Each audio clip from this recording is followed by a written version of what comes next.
देखो भाई लोग, अभी चाहे इंडियन मूवीज के जैसे भी हालात हों, पर जो फिल्में मैं इस वीडियो में बताऊंगा वो इतने बड़े स्केल पर बन रही हैं कि अगर वो अच्छी निकल आए तो इंडियन सिनेमा को इंटरनेशनल लेवल पर ले जा सकती हैं। और मैं कोई मजाक नहीं कर रहा, आई मीन इट। तो अपनी पहली फिल्म 2026 की दिवाली पर आएगी, जिसमें लीड रोल प्ले करेंगे रणबीर कपूर और विलन बनेंगे यश। दिवाली की रिलीज डेट इसके लिए एकदम परफेक्ट है, क्योंकि इस पिक्चर का नाम है रामायण, जो कि 2 पार्ट्स में आएगी और दूसरा पार्ट 2027 की दिवाली पर आएगा। लेकिन मुद्दे की बात यह है कि ये अभी तक की इंडिया की सबसे ज्यादा महंगी फिल्म होगी। इससे भी ज्यादा महंगी एक फिल्म पर काम चल रहा है, जिसके बारे में आगे बात करेंगे। पता है कितना बजट है इसका? 850 करोड़ के अराउंड। हाँ, $100 मिलियन।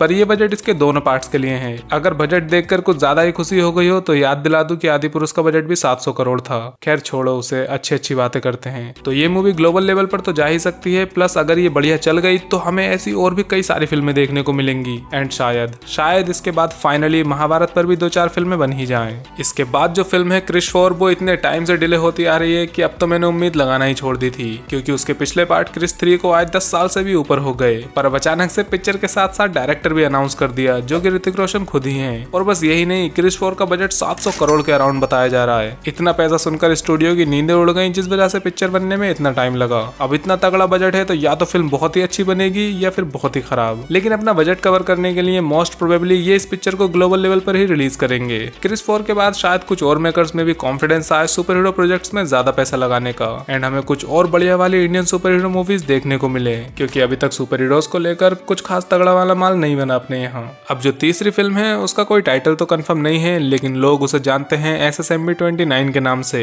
करेंटली अभी इसकी शूटिंग चल रही है, जिसके डायरेक्टर हैं SS राजामौली, जिनकी लास्ट पिक्चर RRR 2022 में आई थी। और अभी SSMB 29 को रिलीज होने में 2 साल तो लग ही जाएंगे, तो मतलब 5 साल बाद SS राजामौली की कोई फिल्म रिलीज होगी। ये एक जंगल एडवेंचर इंडियाना जोन्स टाइप की कोई फिल्म होगी, जिसमें Mahesh Babu, Priyanka Chopra and Prithviraj Sukumaran lead roles में दिखेंगे। और हाँ, अभी रामायण का बजट सुनकर बहुत खुश हो गए थे ना, अब इसका सुनो, 1000 करोड़। हाँ, 1000 करोड़ में बनेगी ये फिल्म, और इसी के साथ ये बनती है the most expensive Indian film. RRR को वर्ल्ड वाइड बहुत पसंद किया गया था, तो ये भी इंटरनेशनल लेवल पर ही रिलीज होगी। एंड इससे इंस्पायर होकर मे भी इंडिया में और भी एडवेंचर या फैंटेसी मूवीज बनेंगी, जिनको पर्सनली मैं तो देखना चाहूंगा। तो इसके बाद अपनी चौथी फिल्म है ब्रह्मास्त्र पार्ट 2 एंड 3। हाँ, 2 फिल्में एक साथ, जो कि बैक टू बैक रिलीज होंगी दिसंबर 2026 और दिसंबर 2027 में। एंड सोचने वाली बात यह है कि इस पिक्चर की अभी तक शूटिंग भी शुरू नहीं हुई, क्योंकि अयान मुखर्जी अभी वॉर 2 में बिजी चल रहे हैं, जो कि इसी साल अगस्त में रिलीज होगी, जिसके बाद ब्रह्मास्त्र पार्ट 2 पर काम शुरू होगा। भाई, पहला पार्ट बनाने में इन्हें 7-8 साल लग गए थे, तो दूसरा पार्ट 1 साल में कैसे बन जाएगा? प्लस 2026 और 27 की दिवाली में रणबीर कपूर की रामायण भी रिलीज होगी, इसलिए मुझे लगता है कि ब्रह्मास्त्र 2 एंड 3 को अभी और भी डिले किया जाएगा। लेकिन हाँ, अगर ये बनी तो इसका बजट करीब 600 करोड़ हो सकता है, क्योंकि पिछली वाली का ही 400 करोड़ था।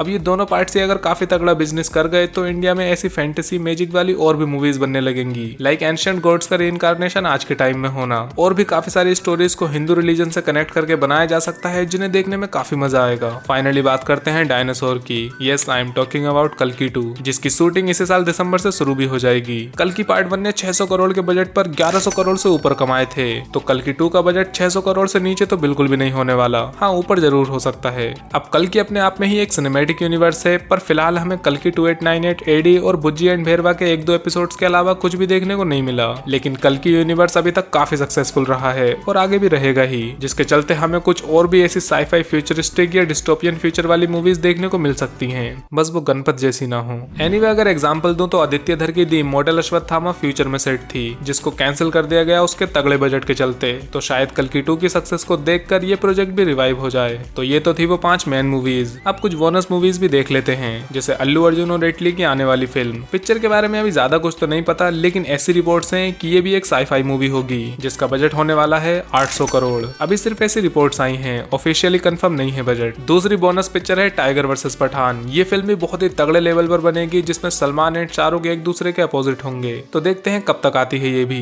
बाकी गणपत जैसी मास्टरपीस डिस्टोपियन फ्यूचर मूवी पर मैंने एक रेंट वीडियो बनाई है, तो वो भी देख लेना सामने क्लिक करके।